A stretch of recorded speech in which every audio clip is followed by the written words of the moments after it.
Spiritual autolysis, a method that Jed McKenna used and recommends. What is it?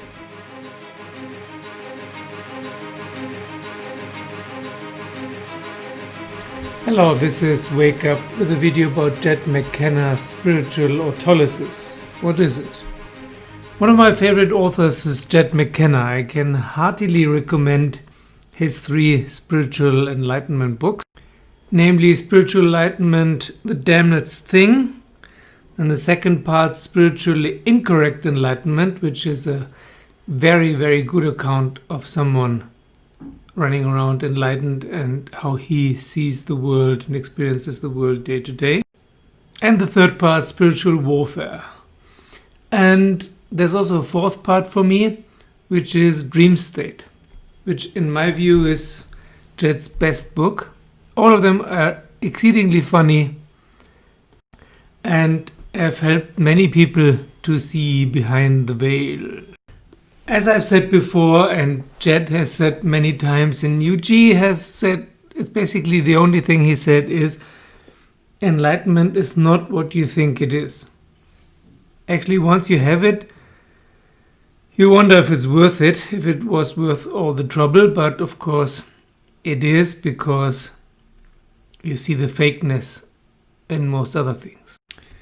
Jed writes, in Spiritual Enlightenment The Damnedst Thing, I introduced the process of spiritual autolysis, which is really nothing more than a kind of journaling on steroids, designed to help us burn through the seemingly endless layers of ego and delusion in the quickest and least painful manner. Try to write something true and keep at it until you do. That's the match that becomes the blaze. When I was in the same process, I didn't have someone like me to address myself to, so I addressed myself to you, my imagined reader. From my perspective, Damnedst had around 15 predecessors written over the course of 2 years, more than a dozen years before I started the real one.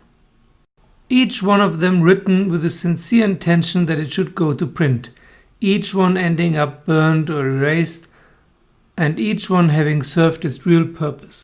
What is its real purpose? Autolysis means self-dissolution. Auto is Greek for self and lysis for dissolution. So you dissolve the ego in acid, kind of, yeah? Or you burn the layers of ego away, like a spaceship entering the atmosphere, or a meteor entering the atmosphere. And this is also one of the reasons why I am doing this YouTube channel. Many of you have asked me, why are you doing this channel? And I gave you many answers that I don't know, and that this is a kind of lighthouse to show the way for some people, because being a few steps ahead is already helpful enough. And I know also that some of you are on the same page or further ahead, but still there's this exchange going on also. That's a really good thing, to have this spiritual community emerging and blossoming up. But one of the main reasons is that for me, I always thought writing would be my process, but it seems YouTubing is my process.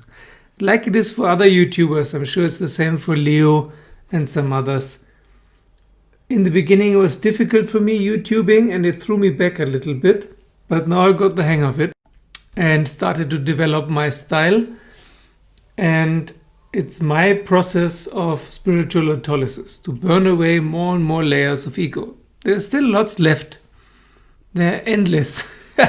But it doesn't matter. They fall away. Also, like Liberation Unleashed, it's very helpful to have some kind of person to talk to. I had, before my awakening, I had my friend David. And after awakening happened, I still had David, thank you very much. And I also had a guy on Liberation Unleashed who helped me to orient myself in this new strange land. Because once all ambition falls away, you really wonder what you're supposed to do with your time. And now I'm talking to you, no matter if you're interested in it or not. Sorry to say that. So it's great if it is of benefit to some of you, But one of the reasons is that I'm doing that is because it's of benefit to me. I have to talk to someone, just as Jed wrote his books.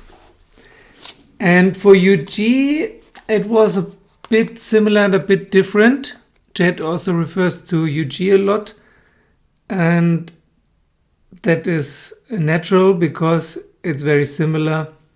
Only UG was a few steps ahead of Jed. UG never stopped. Until the day he died, when he was around 90, he never stopped. He never stopped chucking away layers and layers and layers of ego remnants. And whenever anyone talked to him, he was just mirroring their pursuit. And it's like Douglas Adams in Hitchhikers to the Galaxy, where they find out that the answer to all the questions in the universe is 42. But then they don't know the question. Yeah? The answer is always there already, but you don't like it. So you're trying to find a question that is not so harsh.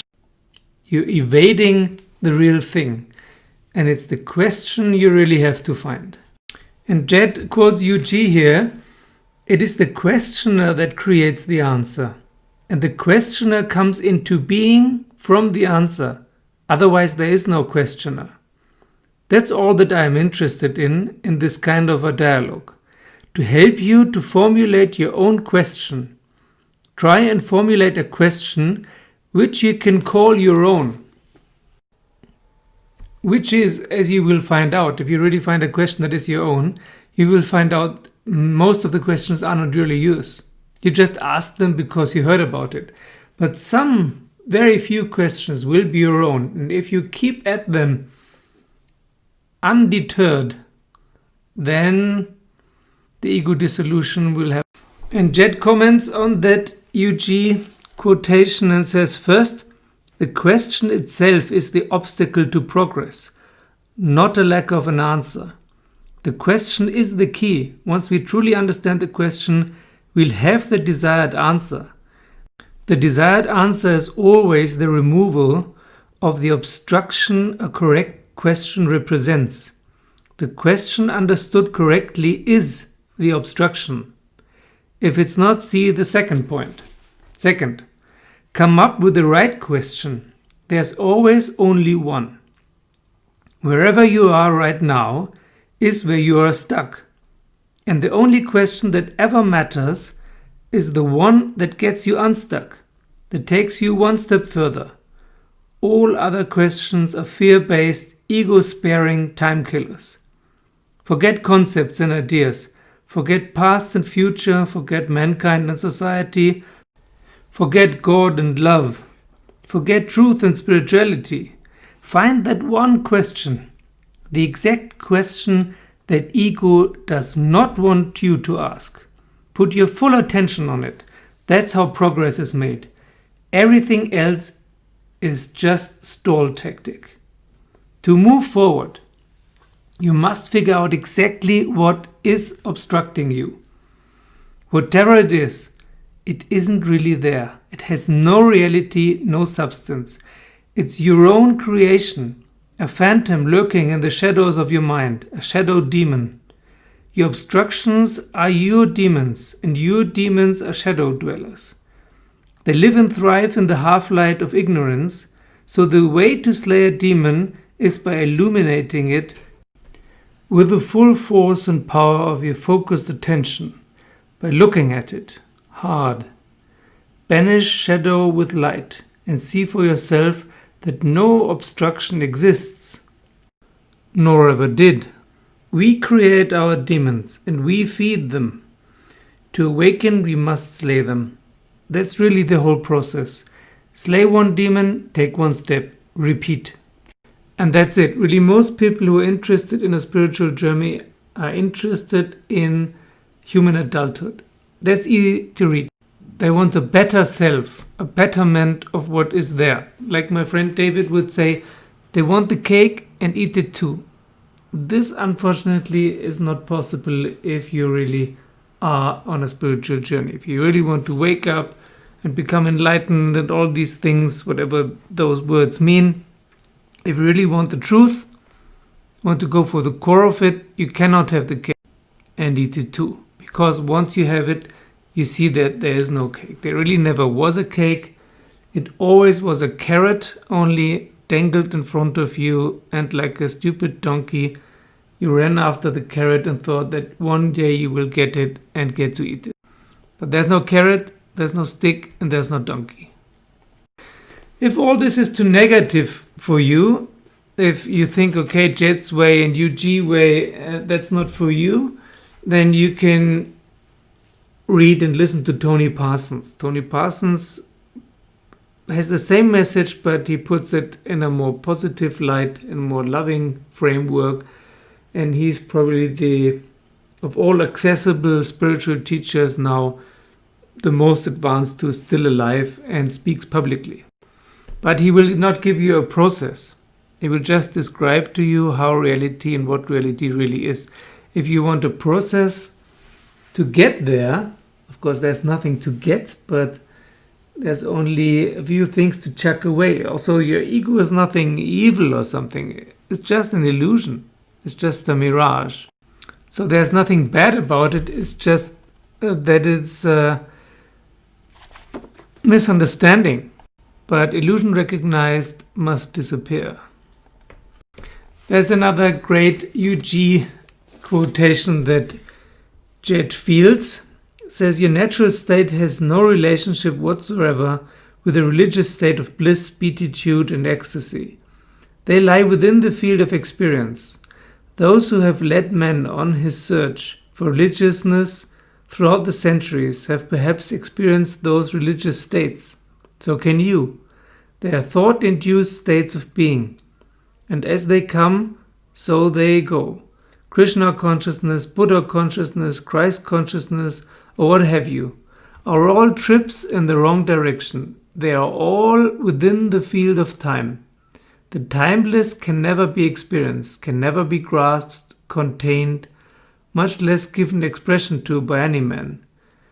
That beaten track will lead you nowhere. There is no oasis situated yonder. You are stuck with a mirage.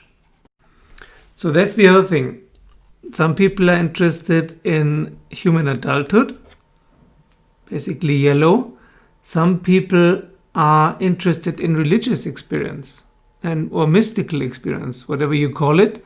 And this is the thing with the love and the bliss and the peace. You can have that, and many emotional people want that because they think it's a better state of emotionality. Instead of their negative emotions, they will only feel love and bliss. That is possible, but it's not the truth. It's still within the framework of illusion, of duality, of time. If you want the real truth, prepare for it that it will not be pretty. It will not be ugly either. It will be neutral. And for that, it's good to have a process and B, a guide, not a teacher. It's ridiculous to have a spiritual teacher. Absurd. But a guide can be useful, someone who is a few steps ahead and you can ask him or her questions.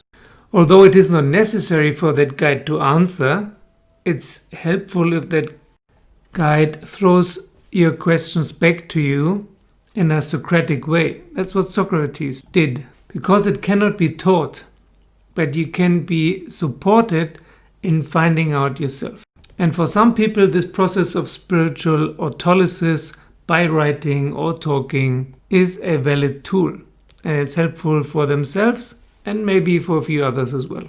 Not as a teaching, but just as an example that it can be done and maybe how it can be done. For some people, they will recognize, okay, that's a similar way to what I need, and others will say, okay, that's not my thing. But it will never be exactly the same. Everyone has to find his or her own question to work on.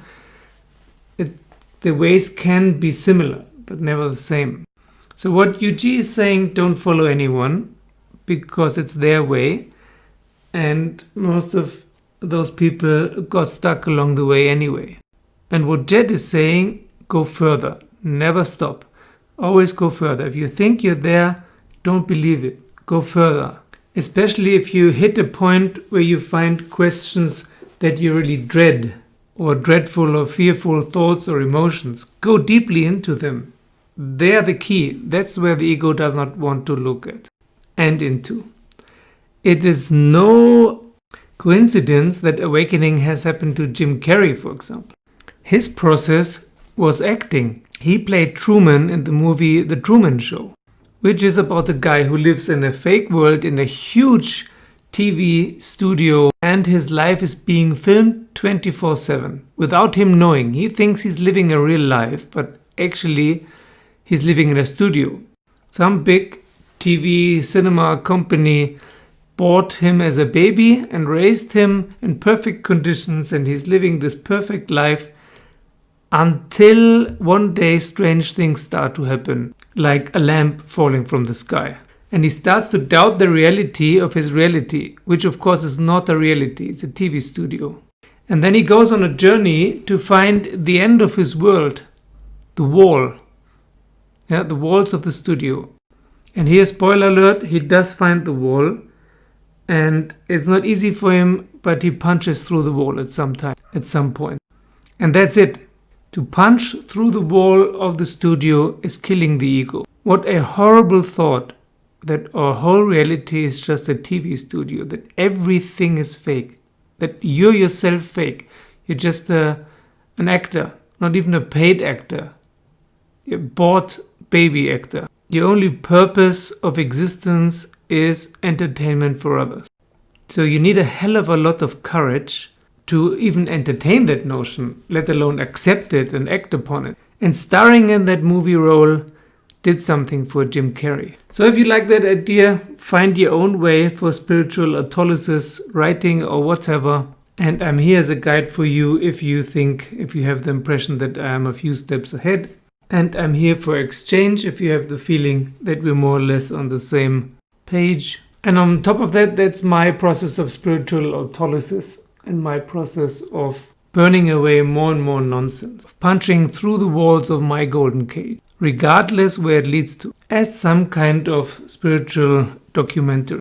And in the beginning, or in the middle of that process still, there's a lot of pain, and there's a lot of anger for most people, because it's so strange. But you're not angry at someone else, actually. It's more that you're angry at yourself that you have believed this bullshit for so long. And that even now I'm not free of all the shackles and all the traps. But it's going on, and the most important thing here is humor. Humor is the big savior. Don't take it too seriously. That's my advice.